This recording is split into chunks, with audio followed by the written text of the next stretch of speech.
میں نے make up کیا اور تیار ہوئی، پھر چلتے ہوئے عمر انکل کی کمرے کی گیٹ پر پہنچی۔ کان لگا کر آواز سنی تو آواز بالکل بھی سنائی نہیں دی۔ اس کا مطلب تھا کہ عمران انکل کے یہاں کوئی نہیں تھا۔ میں نے سکھ کا سانس لیا۔ پھر میں نے آہستہ سے دروازہ بجایا تو عمران انکل آئے اور دروازہ کھول دیا۔ میں جیسے ہی اندر گئی تو اس نے لٹکا لگا دیا۔ میں جا کر بیٹھی اور پھر عمران احال بھی آ گیا میرے ساتھ۔ ہم دونوں بیٹھ گئے۔ میں خاموشی سے بیٹھی رہی تو عمران انکل نے ایک ہاتھ میرے کندھے پر رکھتے ہوئے کہا، ہاں سارا، اور سناؤ، خوش ہونا اور مجھ سے ناراض تو نہیں ہونا؟ میں مسکرانے لگی اور کہا، میں خوش ہوں اور تم سے بھلا کیوں ناراض ہوں گی؟ پھر انہوں نے کہا، تم جو دروازہ پہ آ کر واپس جاتی رہی ہو اسی لیے پوچھ رہا ہوں۔ میں نے کہا، نہیں ایسی کوئی بات نہیں ہے، میں بہت زیادہ خوش ہوں۔ پھر عمران انکل نے میرے بالوں میں ہاتھ پھیرا اور میری آنکھیں بند ہونے لگی۔ میں مدہوش ہوتی جا رہی تھی۔ پھر عمران نے میرا سب کچھ چٹا دیا اور پھر اس نے بھی اپنا سب کچھ چٹا دیا اور پھر اس نے کھیل کھیلنا شروع کیا۔ وہ آرام آرام سے کھیل رہا تھا اور میں بھی اسی طرح رہ رہی تھی کیونکہ وہ تو ماہر کھلاڑی تھا۔ اسے معلوم تھا کہ میں کمسن لڑکی ہوں، میرے ساتھ کس طرح کھیلنی چاہیے۔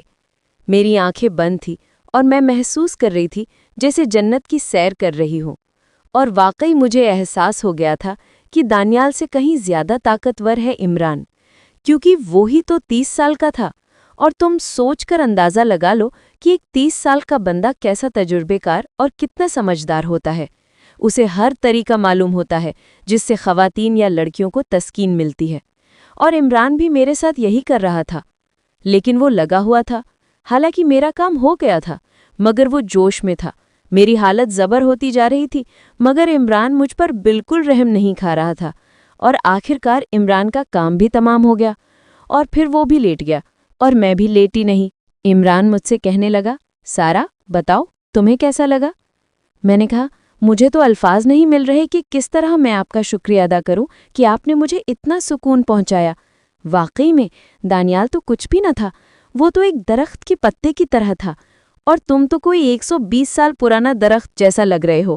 اندازہ تو تھا کہ تم مجھے ٹھیک سے خوش کرو گے، مگر اتنا اندازہ نہیں تھا کہ اس طریقے سے خوش کرو گے۔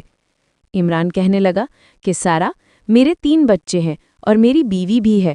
میں جب بھی اپنی بیوی کے ساتھ کرتا ہوں، ہم پہلے پلان بنا کر پھر یہ کام کرتے ہیں۔ تو میں نے کہا، اچھا تو تم مجھے بھی بتا دو نا، تمہارے ساتھ پلان بناؤں۔ عمران انکل کہنے لگے، سارا، اگر تمہاری امی باں آتی تو تم میرے پاس آتی، پھر ہم پورا پلان بنائیں گے اور میں تمہیں طریقہ بتاؤں گا کہ کس طرح کرنا ہے، اور پھر ان طریقوں کی پیروی کرو اور پھر دیکھنا کہ تمہیں کتنا اچھا لگتا ہے۔ تمہیں اتنا سکون ملے گا کہ تم مرنے کے دم تک یاد رکھو گی، اور پھر جس بندے کے ساتھ بھی تم یہ کام کرو گی تو سب سے پہلے تمہارے ذہن میں میرا نام آئے گا۔ میں نے کہا، اچھا پھر میں لازمی آؤں گی۔ عمران کہنے لگا، ہاں بس یہ دیکھ لینا کہ تمہاری امی نہیں آئے۔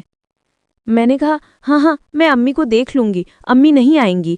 عمران نے کہا، یہ تو اچھی بات ہے، وہ آئیں تو میں تمہیں ٹھیک سے خوش نہیں کر سکتا۔ پھر عمران کہنے لگا کہ سارا، تم چلی جاؤ، کہیں کوئی اٹھ نہ جائے اور ہم دونوں کو ایک ساتھ نہ دیکھ لے۔ تمہیں اپنے کمرے میں چلی جانا چاہیے۔ اور پھر میں اٹھ کر اپنے کمرے میں آ گئی اور وہ بھی کمرے میں چلے گئے۔ فریش ہو کر واپس آئیں اور سو گئی۔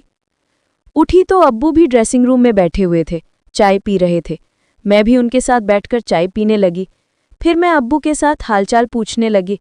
ابو نے کہا، بس تھوڑی سی طبیعت ٹھیک نہیں ہے، ٹیبلٹ کھا لی تھی، کچھ بہتر محسوس کر رہا ہوں۔ ہم سب نے مل کر کھانا کھایا، سب اپنے کمرے میں سونے کے لیے چلے گئے۔ میں بھی اپنے کمرے میں آ کر انتظار کرنے لگی۔